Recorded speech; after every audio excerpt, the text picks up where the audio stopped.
I remember when I very first started and we were in a small little town by ourselves. We didn't really know what to do, but we just wanted to have a go. It's really important for Shane and I to express to the people around us and to the community around us how important it is to come together and be able to build each other up to, one, achieving each other's dreams and goals, but also to inspire each other and motivate each other.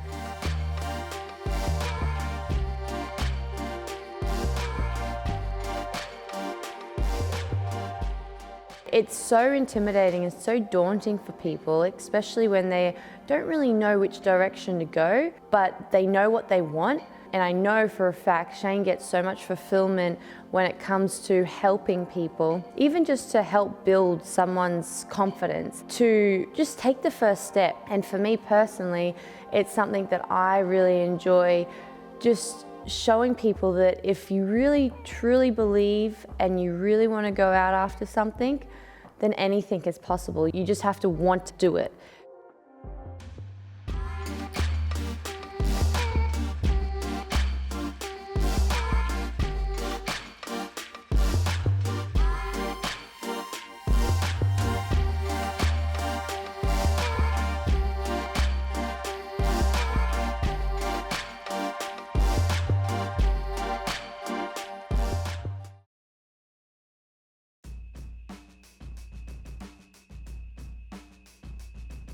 So last year's approach was to utilise the January-February period to work on like our off-season and try to develop on our weaknesses and build on strength, where this year was more so trying to use the Open as a starting block to create momentum for the season ahead.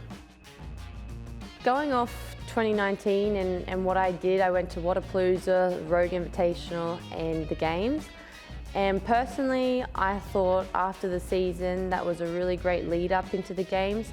I got to compete twice prior to going to the Games. And then I also was able to, I guess, get some practice with competition. Every year has somewhat been different. I think that's probably the evolution of the sport, as well as our relationship and our ability to adapt to what's ahead with the fitness level. Obviously, after the Games in 2019, I took a few trips around the world. We went to Peru, we went to Australia. I had a lot of commitments with the Noble team. They were opportunities that I really wanted to take advantage of while training wasn't a priority. However, all that travel definitely takes an impact on the body. As much as you're having fun, your priorities are different. And I think that by doing a sanction event when I did at CrossFit Mayhem, it just was able to like restart me, reboot me, and get me ready for the season ahead.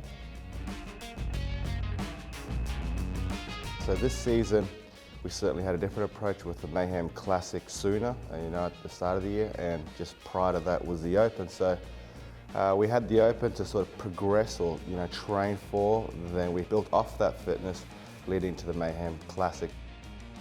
I felt like that was a no-brainer. I didn't have to travel, I didn't have to do very much at all, except for obviously train to prepare for the competition.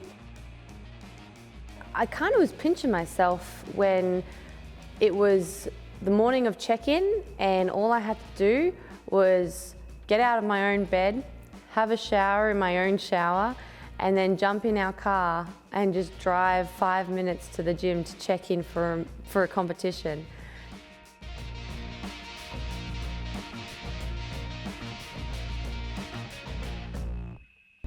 One of the things that has never happened in my career to this date is being able to stay where I live and be able to compete, especially for a sanction event.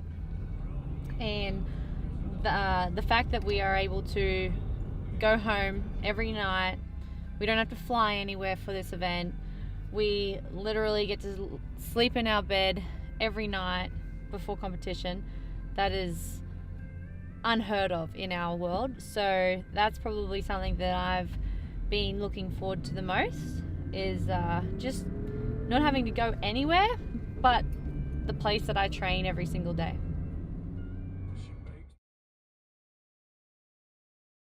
Thanks for being with us here, everybody, for the 5th sanction event on the season, and a pretty fitting setting for an individual competition. I knew the workouts were going to be challenging because they were programmed by Rich, and I also felt like it was a fantastic opportunity to perform in front of the community that I am constantly training in front of.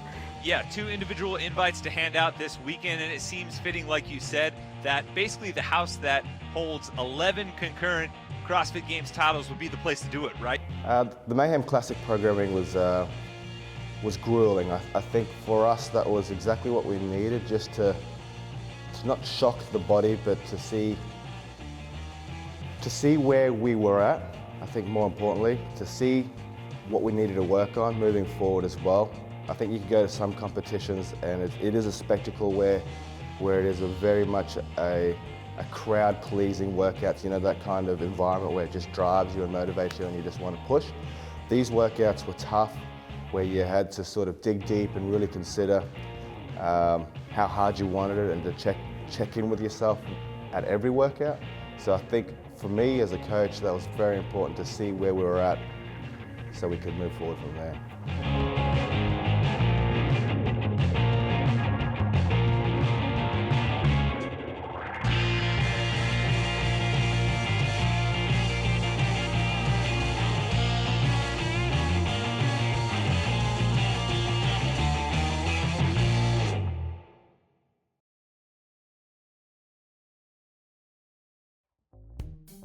Something I've learned throughout my journey is not getting comfortable with where you are in your life, because I think that if you're constantly trying to achieve more and you're constantly trying to push yourself more on a daily basis, before you know it, you're going to be exceeding your expectations from when you very first started. But if you were comfortable with what you had at the present moment, and that's as far as you thought that you could go, then you would be robbing yourself of all these opportunities, all these achievements that you never thought were possible. And I truly believe that it's so important to surround yourself with so many good people that bring you up. One, they don't have to be telling you what you want to hear on a daily basis, but they need to be people that are positively reinforcing you and, you know, helping you be a little bit more open-minded when things do hit the fan and they may not be going your way. They're going to be there to reassure you that, hey, this challenge, this obstacle, this is a good thing. When you overcome this obstacle, you're going to be bigger and better than what you were prior to it. And so that's something that I like to harness, especially after winning 3 times in a row. For me personally, I went into the CrossFit Games in 2015 just not wanting to come last. And I was so open-minded in that competition that I came second, and it was the best achievement that I had done to date. Well, now look, I've been to the Games 5 times, I've won 3 times in a row, and had I just accepted and stayed at where I was in 2015, I would never have been able to achieve what I've achieved already today. And so who knows what the future holds, but it just makes me so much more excited to put the work in, to, you know, have fun with it, and sky's the limit.